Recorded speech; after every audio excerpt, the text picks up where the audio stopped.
Well, welcome to this week's episode of Leadership Soundbites with our special guest, Dr. Susie. No, it's not Dr. Ruth, it's Dr. Susie. Nurse leader, her organization, she does operational consulting as well as interim roles. So she just drops in when people need help. RokoM and I had the pleasure of meeting her when she dropped in to one of the hospitals. And so we had the opportunity to work with her. And she's the author of 2 freaking books. And she's working on a 3rd. And I'm super impressed because I can't even write a couple paragraphs. So welcome. So this week's this week's topic is on the power of learning to be. And so we're going to kick us off with a quote, and then we're going to unpack it as to what it means regarding leadership. And so I'll read it. Tension is who you think you should be, and relaxation is who you are.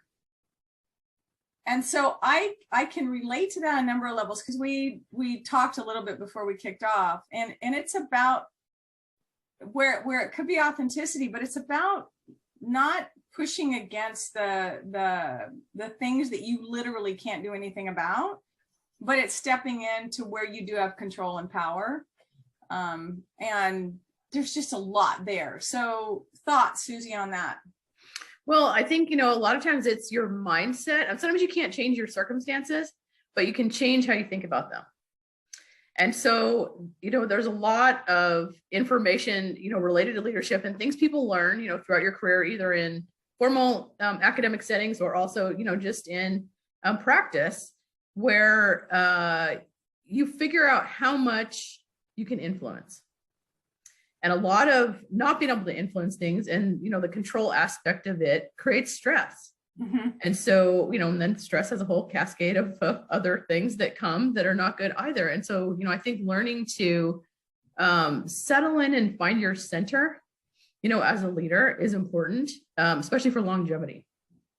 So Susie, how did you get started on that journey? My leadership journey? Yeah, centering yourself. Well, let's see. Interestingly enough, my leadership journey started with a reduction in force. So which is so relevant right now. Yeah, I know. I was a nurse. I was a nurse in an emergency department at a hospital in Washington, where my husband had been transferred from California. And so one of the nursing supervisors said, "Hey, I bet you could do this job." And I was like, "Okay." So that was kind of my first foray into leadership, was, running the hospital basically at night when no one else was there. Then subsequent to that, I actually got a really great opportunity to work with a consulting firm that came in to do redesign in the 90s. Mm-hmm. And so I got to learn all kinds of different things about process improvement. And I thought, oh, this is fun. This is really fun. And learn how to make things better and learn to work with all different kinds of people. And so then they actually created a department of operations improvement after the consultants left. And so it was like probably the best role I ever had, besides being a consultant, or I like to call myself a resultant, because I had no employees. I had everyone else's employees to do work and to make improvements, but you don't have to do all the usual, evaluations and the discipline and all the things that go along with having a cadre of employees. And then my first executive job, I applied to be the chief nurse at that hospital. After a couple of years, I thought, hey, I bet I could do that too. And that's really where I kind of settled in to figure, I figured out that I could have a lot of influence, mm-hmm. but in a really positive way for the nurses, all the other clinical staff, and then most importantly, our customers. So the doctors and the patients. I think the thing that you pointed out that stood for me is that stands out for me is that you could influence and have a positive impact for people. And I think that's one of the key things with leadership roles, right? Is that all of a sudden you can protect people. It's not that you're stepping into that role to control, mm-hmm. but you're stepping into that role to protect and create better circumstances. Mm-hmm. And I love that. Yeah. Yeah. Well, and offline, when we were getting ready to kick it off, you had asked a question, what do you need in order to do your best work? And I just love that question. And, as we think about leaders who might be listening to this, I think that's to the influence piece, right? And, mm-hmm. and to think about your role as a leader. You're not doing the work, but you need to support the people who are doing the work. So what can you provide them to help them be their best at what they're doing? Yeah. And I think, one of the most valuable things I ever did when I became the chief is I spent one day a month actually in a different clinical area, working side by side, not with the people who reported to me, but the staff, because I wanted to see, what kind of challenges, there were. And it, helps you be a much more effective leader when you know what boots on the ground, their challenges are, not hearing it, second or third hand. Yeah. So, and go ahead. I was going to say that, you're speaking my language, in the Toyota production system, the whole lean world, that's going to the Gemba and doing observations, but, side by side, understanding what is it like to do the work, walk in their shoes, and how can we make it better?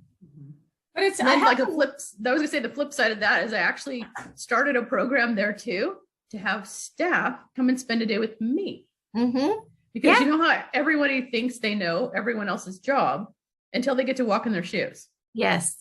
And so it was very interesting. The feedback in the comments after the day, what people would say, they would just shake their head and be like, oh my gosh, I had no idea. And they don't. Yeah. They don't. So that program, because I love that, there was something that I did and it was around data entry and the people that did the charge keying and stuff, and then the clinic at a hospital I worked at, because everybody pointed their fingers at each other. And it's like, until you go over and see the impact of what you're doing and the choices that you're making, if you will, and the impact that it has on other people, upstream, downstream, you don't have that appreciation. And so for you to pull the curtain back and go, hey, come hang out with me for a while. This isn't as glamorous as I make it look, Exactly. So Susie, there's all these assessments out there that tell you, what your tendencies are as a leader, or, you do assessments to find out your personality traits. You can even do assessments to figure out your core values. For leaders who are out there that want to start leaning into learning who they are and what their core is so that they can be better leaders, what would you suggest to them? I love, one of my favorite things I love is the book, Discover Your Strengths. Okay. And, in the back of the book, it actually has a code. And so you can go online, fill out the questions, answer all the questions, use the special code for the survey, and then it will spit out what your, results are, I think it's like top 6 or 7 different tendencies. And I've actually used it with groups of leaders and teams of people, and then put it into a grid, or made a spreadsheet so that people could actually see the different tendencies. So things that were similar and things that were different, especially when you're building a team. Because so capitalizing on everyone's strengths. Was that Clifton Strengths Finders? Is that what that one? Yeah. Okay. Yeah. Because there are so many different tools out there. I mean, DISC, so John Maxwell DISC and stuff. And I think what you're pointing out is anything that we can do to give some insight and awareness into how we're wired differently, right? And then how do you complement each other as you come together? Because I think that's where the leapfrog effect happens. Is if you're with a room of all the same kind of people, you're going to stay where you're at. I think it's those other people are going to challenge you and ask questions and cause you to think differently is where the fun really happens. Well, and you get really high performing teams when you have a diverse group of people. Agreed. Yeah. So go ahead. No, go on, Michelle, I get so excited. I wanted to circle back to the quote that you said at the very beginning about tension and relaxation. And again, you had shared a great story with us about, how you got to your relaxation. And I just wanted you to share that.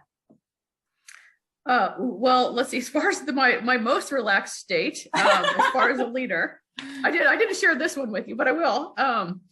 There was a time when I'd been in business for about probably between 10 and 15 years. And 2 different things happened. One, I decided that I was no longer going to work with people that I didn't like, which was a big step when you own a business, because you have to be, your clients are your boss. But I thought, if there are people that we have inherent differences with values, that wasn't allowing me to be, my best. Mm-hmm. And then the second thing that's helped me, learn how to be is I learned to do meditation. So 2 times when I moved, I actually full on broke into hives. Now I've had a number of stressful jobs. So all my clinical experience, the majority was in critical care and the ER.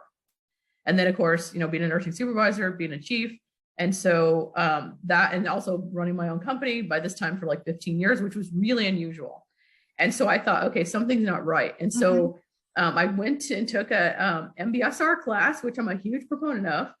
I'm one of those people where I had to actually set a timer for 5 minutes to sit still to begin.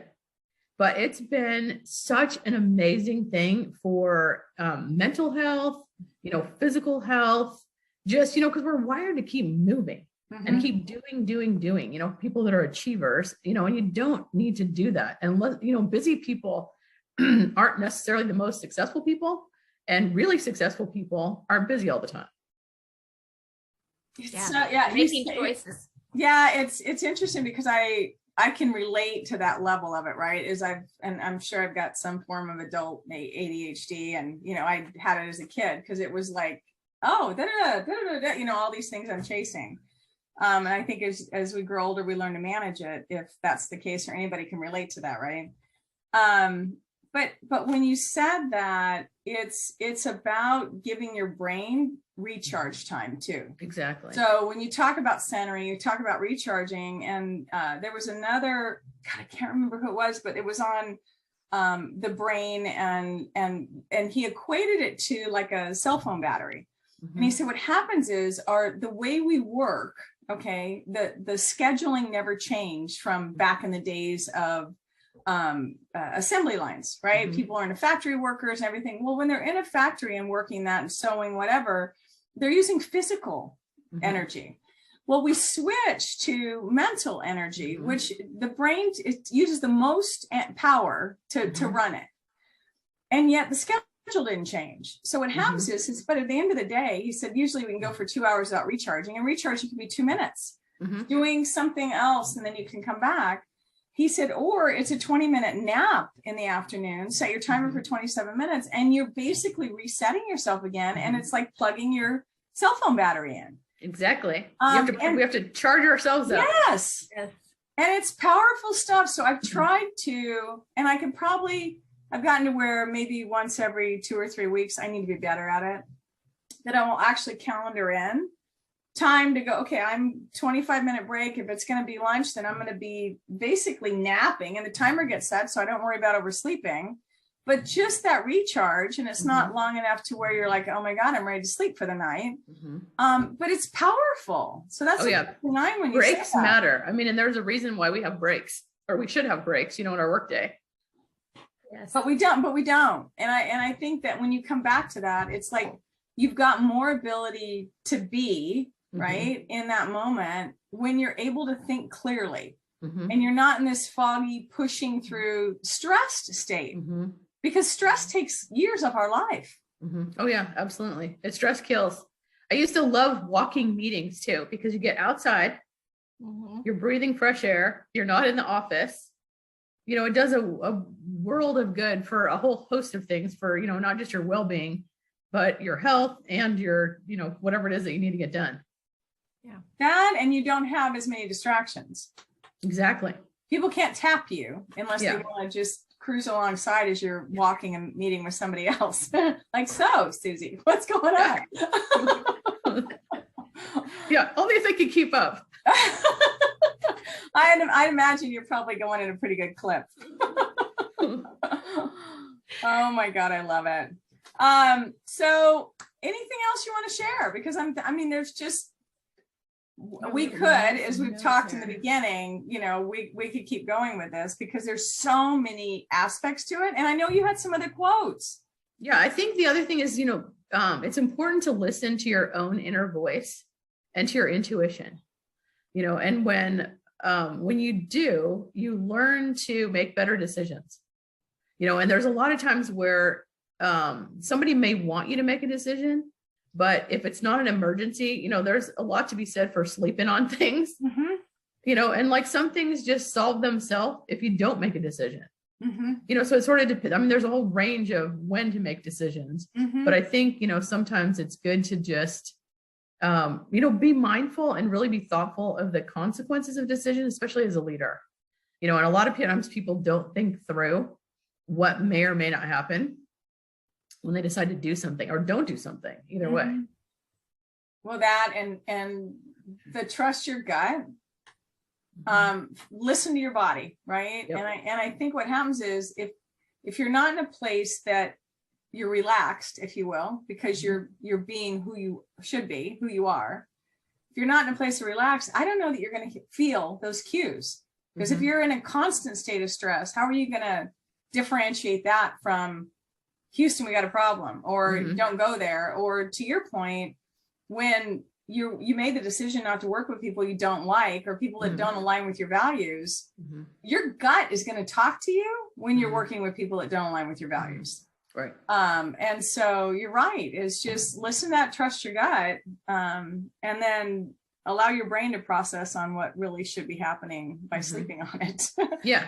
Which is good. And I think, just to clarify, like people that I probably should have made that a little more politically correct, people I don't like, but it was just people that you knew or, that were either, I wouldn't say forced to hire you, but had some regulatory agency, like maybe like breathing down their neck and they had to get into compliance, which is one thing. Yes. Where you're trying to help someone who doesn't think they need help.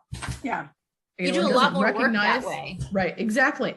And so, and I'm not one of those people, and I'm not one of those consultants where I'll just hang around and take your money. You know what I mean? I really feel like if I'm not making a contribution or we're not getting anything done, and I've told CEOs this, if you, especially with interim, if you want to hire someone to fill space, I'm not your girl. Yeah. Because I'm going to walk around, kick over rocks, talk to people, find out what the real story is. Maybe what you think the problem is really just a symptom, but I think, knowing those things about yourself and how you operate is key. And matching up work, basically. Or anything, and save yourself so much stress if you can be forthright in the beginning with that and go, hey, I know me well enough that I'm going to come in and actually do this job, not be wallpaper. Right. Yeah. And a lot of interims, that's one of the things that's difficult about interim is you find a whole range of people, I would say, on the bell-shaped curve. And, there are not, I would say people might have been successful in a role in an organization, but it's completely different when you come in and you're temporary, because you usually get marching orders from somebody about what needs to get done. But the people that you're working with, that may not be the same understanding that they have of what needs to get done. And so it's a fine balance of trying to, move things forward without, rocking the boat so much that people fly out. Well, not only that, what comes to mind for me is you've got to quickly get yourself up to speed, build relationships, understand what the real issues are, because you are interim, so that you can add value. And that, it's an interesting skill to be able to do that. And learn the politics. Be aware of them. Yeah. So there's, and every org has them. Yeah. Every org has them. It's like every family, every family has issues. Yeah. Yeah. Every organization of any sort has issues. The power of learning to be. So I'm gonna respect time here. I loved chatting with you and catching up, and even the meetings before the meeting in order to get caught back up again and stuff. Super excited about. I actually want to read. So what are the names of your books? Let's see. The first book was Nurse Burnout. Okay. And it's called Overcoming Stress in Nursing. But everyone who's not a nurse who's read the book said, you should really get some mainstream publisher to publish this because the principles are the same for dealing with stress. Yes. And so, we're all people. Then the second book, they came and asked me if I could write a book about business. And so I wanted to write it, wide enough that it could be for entrepreneurial pursuits, but also for people that are in organizations as an entrepreneur. Okay. And so that one was called Business Basics for Nurses. Okay. And then book number 3 that's underway, we're widening the audience for, more of all of healthcare. And it's going to be called Beyond Burnout. And then the publisher, will kind of tweak the rest of the the title, but that's sort of the working title for now. And so we're hoping that everything goes, if it goes as planned, it'll be out Q1 of 2023. Wow. So we'll have to have you back to unpack that one. Oh, yes. Talk about fun. that one. Yeah, beyond burnout. Beyond burnout. The power of beyond burnout. 2023, maybe we're going to be in a different series by then, right? 2022 is the power of. I love this. So here's the question I have the last round is, what is one thing, you could do two if you want, Susie, that you want people to walk away with from this time together? Ooh, one thing. Now, do I have to be first? Yeah. You get to be first. You get to be first. Oh gosh, I get to be first. So one thing I want people to walk away from, I think, as a leader, listen to your inner voice and follow your intuition. I love that. Thank you. Yeah. Roko. I was actually going to say the exact same thing. That was the one thing that really stood out to me and was foundational, that if you can pause and listen to your inner voice, your intuition, everything that follows will play to your strengths or will play to who you are, but you have to listen first. Mm-hmm. So I'm going to piggyback on that, not going to the same thing, but what came to mind for me is we need to get ourselves in a place that we can relax, that we can calm ourselves to where we can hear it, right? The inner voice. And so I am an advocate for any kind of meditation, centering, anything that we can do and recharge ourselves. And it doesn't take the time that you think it does. And I know even breathing, just simple breathing, 4-7-8 breathing. Mm-hmm. Yes. Yeah. Just anything that, it takes 2 minutes, but it's really valuable. Yes. And if you're like, set a freaking timer, because you may think it's actually 60 minutes when it's 2. Okay. So that's how I felt when I learned meditation. It was 5 minutes, then it was 10 minutes. I haven't gone much beyond 11, but it's hugely effective. Okay. Well, and Michelle and I always tell her, I just rub my fingers together. Yeah. Feel the ridges of your fingertips. Yeah. Well, I'll have to mail you a link for a free class. Okay. That'd be good. Work your way up to being able to do an entire day at a meditation retreat. Okay. A day? A whole day? A whole day. Okay, so viewers, we're going to give you that link that Susie's going to email me, so you too can work up to an entire day of meditation. This has been Leadership Soundbites. Totally loved it. Please like, share, subscribe, and we will see you next time. Thank you. And thank you, Susie, for joining us. I've loved this. All right. Thank you too.